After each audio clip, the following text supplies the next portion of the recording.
I got a response from Mark Millar's proposal for reviving comics. 20 good writers can't save an industry when it's run by 5 inexperienced, incompetent editors. Now available on Lulu. John Haynes at Death's Door. The man who rules the world takes on the Greek god of death in this action-packed, all-new John Haynes comic book.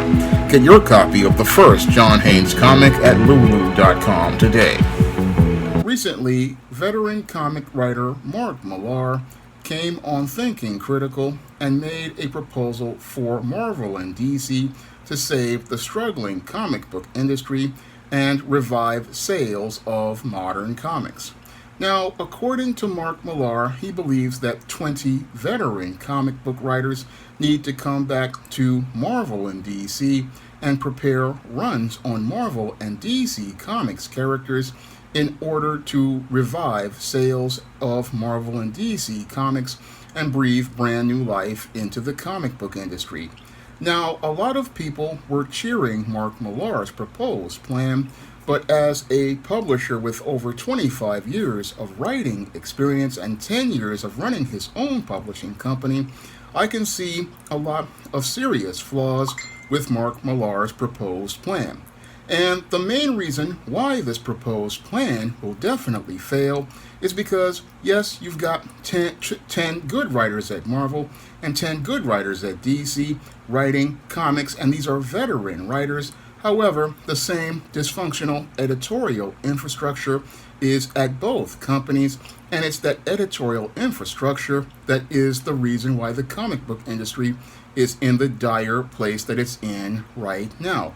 Now, the big problem, as I see it from a publisher's perspective at Marvel and DC, isn't the writers. The problem always has been editorial. And over at Marvel, they started having problems after Heroes Return when they decided to let Tom DeFalco go as Marvel's editor-in-chief and replaced him with Joe Quesada.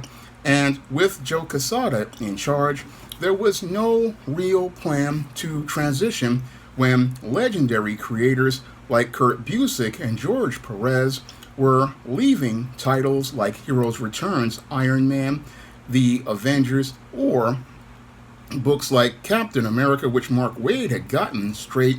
Once those legendary creators had basically got those books together, what happened was there was no plan to organically transition those books to new seasoned writers so that they could continue maintaining the momentum and the standard of storytelling established by those veteran writers when they relaunched their books in 1998. Because by 2001, books like Iron Man, which Kurt Busiek had left, had a major decline in quality, and as that book had a major decline in quality with an inexperienced writer, Frank Thierry, and a really horrible artist, Alethea Martinez, on the book went into a major state of decline creatively, which led to a precipitous decline in sales. And on Captain America, once Mark Waid wound up leaving the book and Dan Jurgens wound up taking it over, that book also suffered a major creative decline because Jurgens didn't have a good handle on the character. And on Avengers, once Kurt Busiek left the book and Jeff Johns, I believe, started taking over, that book also suffered a major decline because there was nobody in editorial to be able to navigate an organic transition from one writer to the next. Now, in comparison to DC Comics in the late 80s, I remember a time when Bill Messner-Loebs was writing The Flash and Mark Waid took over the character.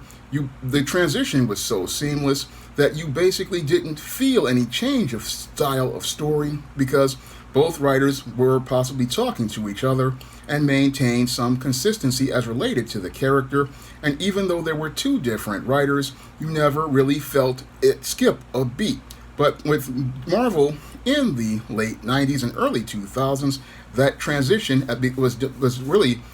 was not really organic and flowed smoothly because there was no editorial there to navigate a transition where the two writers or two artist teams would talk to each other to maintain some sort of semblance of cohesion. Now, that's the main problem that led to the decline of Marvel Comics. However, over at DC Comics, what led to the decline of DC Comics was the hiring of Dan Didio to be in charge as editor-in-chief or president at DC Comics. And with Dan Didio being in charge at DC Comics, he was an executive from entertainment and he had no real publishing experience. And because he had no publishing experience, he wound up looking to try to make all of these sensationalized, deconstructed stories like Watchmen with the start of his tenure, and he started focusing more on gimmicks instead of the storytelling that Jeanette Kahn and Paul Levitz had been doing for years that had maintained consistent sales at DC instead of the slump that the industry was going through, because DC was in a more competitive position than Marvel in the 90s and in the 2000s until Dan Didio came along and started focusing on sensationalized stories that alienated customers like Graduation Day and Identity Crisis, and these stories basically led to many fans walking away from DC Comics, and that got even worse as we started to see DC focusing more on blood and gore and killing major characters like Ted Kord's Blue Beetle in events like Infinite Crisis, and this further drove readers away until everything reached a climax with Flashpoint and the New 52, which was supposed to bring back readers but led to more readers being alienated. And as readers became alienated by DC Comics, the sales at DC started to drop to the low levels of Marvel. And over the last 20 years, the DC and Marvel Comics brands have been damaged overall, and they've been damaged, and the brands have not been able to recover due to bad editorial. So going in and bringing in a bunch of veteran writers to work with a dysfunctional editorial system, that's not going to get you any sort of sales. No, in order to fix the problems at Marvel and DC, you would have to go out here and bring in a editor-in-chief with publishing experience and a passion for comics. I have been saying this for years because only a person with publishing experience can go out here and clean up the mess of Marvel and DC Comics. And if you have a foundation with a strong editor-in-chief who has a passion for comics and a love for the characters like Jim Shooter did back at Marvel in the 80s, then you have a foundation that you can go out here and make it where creators can feel safe about coming in to create. And that's something that we need, somebody again with that kind of passion, but with also the compassion of Jeanette Kahn, who was running DC Comics. That's what's needed at both companies, and that's the kind of individual you need to lay the foundation. Then you can bring the 20 writers in, because if the 20 writers don't have an environment where they can feel safe about creating their stories, then those 20 writers are not going to be able to go out here and craft stories without all sorts of dysfunction and chaos undermining them. And with the current structures at Marvel and DC Comics, it's a hostile environment these days. You've got a lot of inexperienced people in editorial, a lot of young 20-somethings who really have not really gone out here and lived in the world and know the world, so they can't really give guidance to many of these seasoned writers. And what I see happening, if these 20 seasoned writers who have been writing for years come back to Marvel and DC, is they're going to have clashes with many of these editors who are what some people in places like Comicsgate call SJWs, and as they have clashes, these seasoned writers are going to get frustrated and angry, because these are people like Mark Millar who have had success. I mean, he's had a movie made out of his comic, Wanted, and many of these seasoned writers, if they were to come back to a place like Marvel and DC, it would feel like a step down for many of them. While they have a love for these characters, they would not want to put up with the disrespect given to them by some 20-something or 30-something kid who basically doesn't know much about comics, and it would lead to a lot of friction for those seasoned creators. And that's where I would see many of these seasoned creators basically wanting to throw up their hands, because many of these men and women have gone on to have great success in comics and outside of comics, and they wouldn't want to come back to this environment that Marvel and DC currently is right now, being so toxic and filled with many of these inexperienced social justice types. No, they wouldn't want to deal with these individuals, because these individuals really, they would just get in their way and really not allow them to have the opportunity to show them things about the craft that they need to learn. And that's the other big problem with the comic book industry.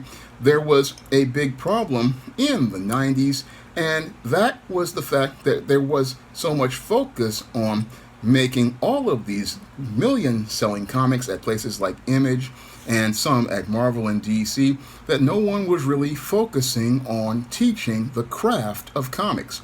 Now, teaching the craft of comics is something that you learn as you're working on different books as a part of different creative teams. And what you're doing is, when you're working with an older editor who's used to be a former comic writer or a long-time artist, like the late John Romita, is that they're teaching you how the story works in comics. And that's something that was lost in the 90s at Marvel and DC, as they were expanding a lot of opportunities for older veterans to teach younger talent. And that led to a lot of creators learning a lot of bad habits like the Rob Liefeld feat and other misproportioned comics that, look, if you look at them today, they're basically laughable. But the reason why a lot of those creators were making those mistakes was, one, those Image comics were hot. One, two, you couldn't tell these creators that they were making artistic mistakes. And that's another problem with comics, is that it's no longer a learning environment where craft is passed on from veteran creators to younger creators. And that's not something that can be alleviated by just hiring 10 seasoned writers at Marvel or 10 at DC. Hiring 10 writers to make 20 good books at both company won't solve the issue of craft. And the issue of craft is an important one, because you do need the veteran creators to go out here and be able to go out here and teach the craft of comics. That's something I had to learn when I go out here and I'm working with artists on my covers for my Isis, Esteem, and John Haynes books, and also working with artists like Antonio Balderi for my comic John Haynes at Death's Door, or Bill Walko on the Esteem No Good Deed book. Whenever I'm working with an artist, I have to learn how they take the characters and present them in perspective. And I know that the foundation of a good comic is the script, but it's also me being able to synergize with an artist so that when I create the words, they can create the pictures and create a picture that's like straight out of my imagination. And that's what I've been able to do when I go out here and work on comics. I know how to just write a script where it can basically be something that the artists can see the pictures coming to life, and that came from my training from not only reading comics, but reading screenplays and also watching animated series and watching how action works. And when I look at Mark Millar's proposal, it's a nice idea in theory as related to the short term, but we really need long-term solutions if you want to revive the comic book industry. And again, the problem is with editorial, and the other problem is craft. And if you don't create an environment where editorial is creating a space where creative teams can teach craft, we're going to have these problems that are affecting the industry right now.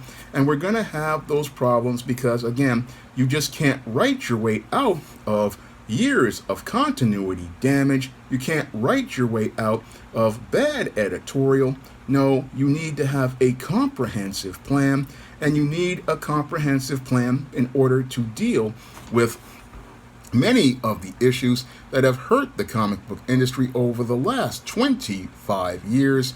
I mean, we have had, again, major structural damage creatively to Marvel and DC Comics, and DC at this point is basically creatively totaled at this point, where most of the characters have suffered such continuity damage. It would be a miracle for any creator to come in and repair most of that damage. I mean, most of these books, they suffering from serious structural issues from the numerous reboots, and that's a major problem at DC. Moreover, you get bad writers like Tom King who get a hold of characters and do serious damage to them, and that's a thing that I don't think many veteran writers want to deal with, because I myself, as a seasoned writer, I don't want to come into a comic with a character where they have suffered a lot of structural damage, because if I've got to come in and start restructuring this character, it's going to take me, again, at least 6 months to a year or 6 issues of a book just to haul out all of the continuity trash and all of the damage that's done to that character before I can start a run. And that's one of the things that's frustrating for a writer, is you got to come in here, do all this research, clean up all this mess, and try to get this character on track. And then you got to go and start your run. And by the time you start your run and start getting into your first story arc, that's when Editorial comes in, says the sales aren't there, and your book gets canceled. Or if you're starting to get some momentum, you're like 24 issues in, you got 2-3 arcs basically finished. What they want to do is come in here and tell you, oh, we're rebooting the book, and if we reboot the book with a new number 1, we're going to get a whole bunch of sales, but you've got people invested in this volume. And again, that's very frustrating for anybody to deal with, and that's something that I believe even most seasoned creators would not want to dealing with that type of toxic environment. Most creators, again, like myself, I mean, I've been working on the SJS Direct imprint for over a decade. I've been working on SJS Direct Universe books for almost a decade or so. And as I've built that universe, I've only had to kill maybe 2 characters in the entire universe, and I've only had all 3 of these books continue to go on for over a decade. So I don't want to wind up messing up my momentum by saying, oh, we're going to end this John Haynes series and start a new one. I don't want to do that to my readers, because they're following the series, they're following the characters, they're following the story, they're going back for the back stories and on Amazon. I don't want to destroy that business model. And with the comic book business, the entire business for a seasoned writer isn't one that I believe is one that many older creators would want to go and deal with. Many wouldn't want to deal with that stress. Moreover, there's no real financial incentive for many veteran creators to come in over at Marvel or DC at this point, with most of the page rates being so low. And at the max, it's possibly maybe about 150 a page for an artist, 110 for a writer. And again, if a writer's only about to make $110, $150 a page, and you do that by 22 pages, we are talking maybe about $2,000-$3,000. I mean, that's not really any sort of money. A guy can make that working for the city. A guy can make that work in retail for a month and maybe even make more. So it's not really that much money as related to making comics for a veteran writer, especially when that veteran writer is going to be working work for hire, and that veteran writer isn't going to get paid anything at all in terms of proper compensation. I mean, why would that same seasoned veteran comic writer want to go work over at Marvel and DC and work for poverty page rates when they can go out here, take that same concept, hire themselves an artist, and then take that same concept over to a crowdfunding site like Kickstarter or Indiegogo and make themselves 6 figures? critical question I would like to ask Mark Millar: why would a creator want to come back to Marvel and DC to make characters under a work-for-hire contract where they get nothing at all as related to their own creations, when they can go out here, take that same concept, hire an artist, and go out here, take that same concept over to Kickstarter, take that same concept and put it up on Kickstarter, own all of their intellectual property rights, and make six figures for themselves? I mean, that's a more viable option for a comic creator, especially a seasoned writer with a name. I mean, if you took a guy like a Chris Claremont or a David Michelinie, seasoned comic writers, and had them create a concept, they would to basically take it over to crowdfunding because they would own all the IP rights, and with them owning all the IP rights, all of that wealth stays with them. So they've got no reason to go out here and take their characters over to Marvel and DC, or even work on Marvel and DC characters, because time is a precious thing. And when you've got writers who are basically 50, 60, 70 years old, they don't want to spend their time working on somebody else's characters. No, they've already paid their dues, got their experience, and once they've got their experience, what they want to do is be able to profit from their work. So when I listen to Mark Millar's proposal, it's a nice idea that's in ideals, but the reality is most independent creators like myself, who are seasoned, we wouldn't want to work for Marvel and DC at this point, because there's just too much in it for us to lose, and not enough skin in the game for us. I mean, a long time ago, about 10 years ago, when I first started the ISIS series, that was originally a proposal for a Wonder Woman run, and the whole concept of the goddess next door was supposed to be an all-American princess, and many of the villains in the ISIS series, like the Cyber Goddess, that was going to be a revamp that I planned for DC's Wonder Woman villain, Dr. Cyber, and many of the other characters were going to be revamps of Wonder Woman's Rogues Gallery. But when I realized how much problems I would have trying to get access to companies like DC Comics to show my proposals, I just decided I would rather go out here and present this with my own character and own all the rights to that character, own all the rights to those stories, own all the rights to everything as related to copyrights, and own everything as related to the story. I would rather go out here and work on my own characters rather than go out here and work for a company like Marvel and DC. And after hearing things that guys like Comics Matter, your boy Zach, has presented as related to the dysfunction of Marvel and DC, things like the Whisper Network, things like the social media dysfunction, I just don't want to deal with that drama. So again, seasoned writers, they don't really see any reason to go out here and try to revive a dying comic book industry, and they don't want to go out here and come back, I believe, because again, you're going to need more than 20 good books to save comic shops. No, you're going to go out here and really need to gut Editorial completely. You're going to need to bring in seasoned editors who can go out here and be able to teach and mentor the craft of comics to younger talent. And that's the only way you're going to really, again, make any sort of progress as related to undoing all of the damage that has been done to the comic book industry since the 1990s.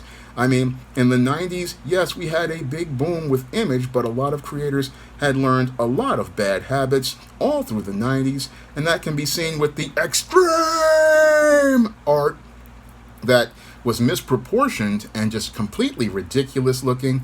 I mean, that's what we could see, and even worse, we saw that there was no real craft or care for writing. So fixing this whole issue as related to undoing the damage over at Marvel and DC, that's a pipe dream as I see it, because again, in order to get that type of thing done, you would need to pay an editor-in-chief millions of dollars to deal with the long hours, the stress, and have to deal with the long hours of trying to build an editorial team because, again, many of those 20 seasoned writers he wants to bring in, they would do a better job as editors, mentoring creators, and teaching the next generation the craft of comics because that's what's really missing. Because when I think about what the impact of the late John Romita Sr., the greatest impact he had was not just his incredible run on Spider-Man, it was the time he took as the art director at Marvel, teaching the craft and the Marvel style.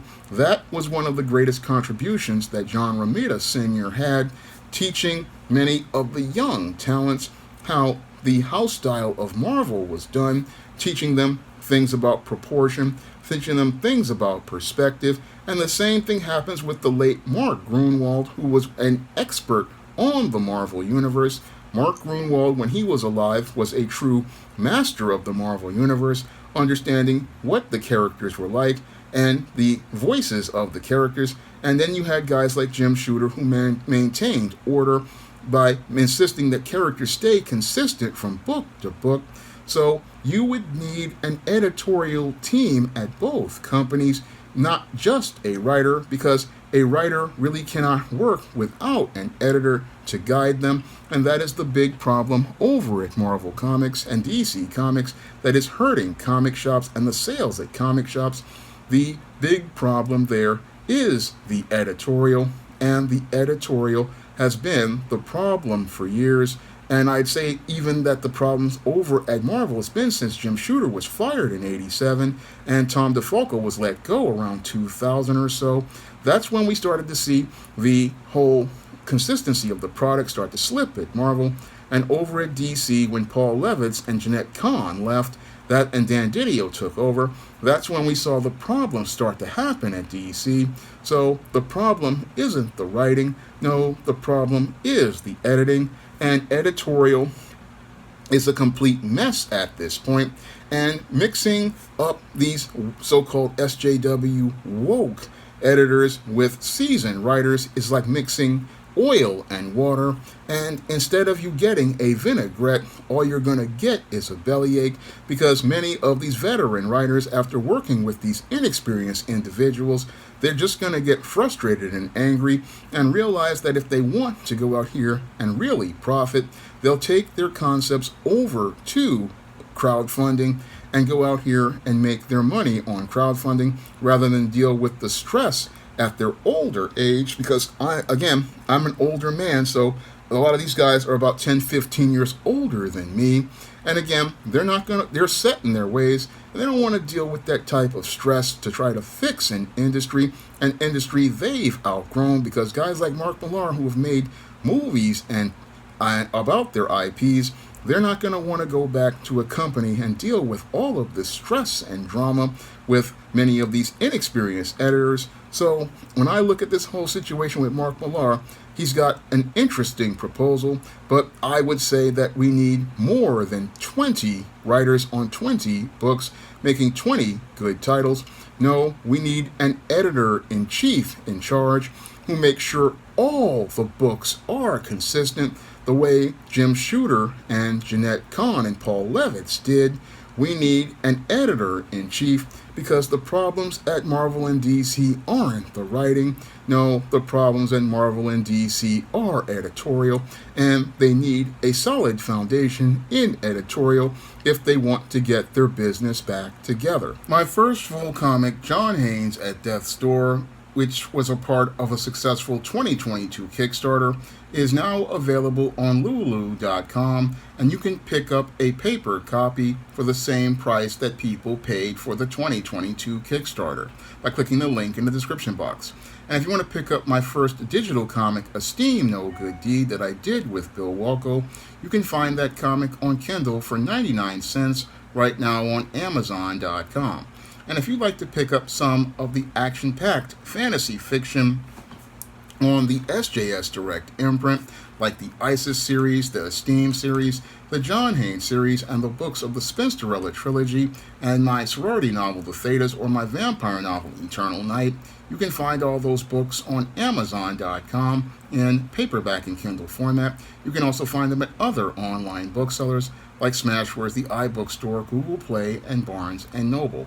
And if you'd like to help me be able to fund my next independent comic project, or help me to buy more indie comics to review on the channel, you can send a donation to the Patreon, the PayPal, or the Cash App by clicking the links in the description box. That's all I have to say for this video. You can comment, rate, and subscribe. Now available in paperback and e-readers, Isis, Revenge of the Cyber Goddess. The goddess next door takes on the threat of a deadly digital diva driven to destroy the world in this action-packed, all-new Isis series adventure. Get Isis, Revenge of the Cyber Goddess featuring a bonus pin-up and the other 2 books in the Cyber Goddess saga at online booksellers everywhere today.